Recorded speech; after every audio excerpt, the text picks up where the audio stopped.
Andhra Pradesh building rules 2017 ని amendment కోసం చేసిన ప్రతిపాదనను కేబినెట్ ఆమోదించడం జరిగింది.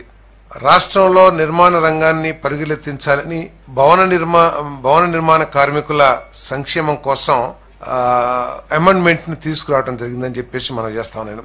ఈ అమెండ్మెంట్స్ ద్వారా భవన నిర్మాణంలో ఉన్న పర్మిషన్స్ పొందడంలో ఎదుర్కొంటున్న అనేక సమస్యల్ని సరళీకరించడంతో పాటు సెట్ బ్యాక్స్ కి సంబంధించి కానివ్వండి, రోడ్స్ అంటే బిల్డింగ్ కి అబెటింగ్ అంటే ప్రపోజ్డ్ ల్యాండ్ కి అబెటింగ్ రోడ్స్ విషయంలో కానివ్వండి, అండర్ డ్రైనేజ్ కి సంబంధించిన ఛార్జెస్ విషయంలో కానివ్వండి, అదేవిధంగా హైట్స్ కి సంబంధించి కానివ్వండి, అనేక విధంగా రిలాక్సేషన్ కొన్ని చోట్ల ఇవ్వటం, కొన్ని చోట్ల కఠినతరం చేయటం, అదేవిధంగా ప్రతి రెసిడెన్షియల్ కాంప్లెక్స్ లో కూడా సీసీటీవీని ఏర్పాటు చేయడం గురించి వీటన్నిటి గురించి కూడా రూల్స్ ని అమెండ్ చేయడం జరిగిందని చెప్పేసి మనం చేస్తాను.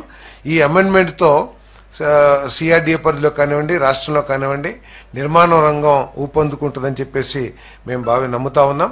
తప్పకుండా, ఎందుకంటే ఎవరైతే బిల్డర్స్ ఉంటారో వాళ్ళకి హ్యాజిల్ ఫ్రీ విధానాన్ని ఇవ్వాలి, ప్రభుత్వానికి నష్టం రాకోకుండా, ప్రజలకి ఇబ్బందులు లేకోకుండా ఈ నిర్మాణ రంగాన్ని అభివృద్ధి చేయాలి. దీని మీద అనేక లక్షల మంది ఆధారపడి ఉన్న విషయాన్ని దృష్టిలో పెట్టుకుని ఈ అమెండ్మెంట్స్ ఇవ్వడం జరిగిందని చెప్పేసి నేను మనవి చేస్తాను. అదేవిధంగా బాల్కనీలకు సంబంధించి అనేక విషయాల్లో కూడా కొంత సరళీకృతం చేయటం కానివ్వండి, కొన్ని విషయాల్లో కొంచెం స్ట్రింజెంట్ యాక్షన్ తీసుకునే విధంగా ఈ రూల్స్ ని అమెండ్మెంట్ చేయడం జరిగిందని చెప్పేసి నేను మనవి చేస్తాను.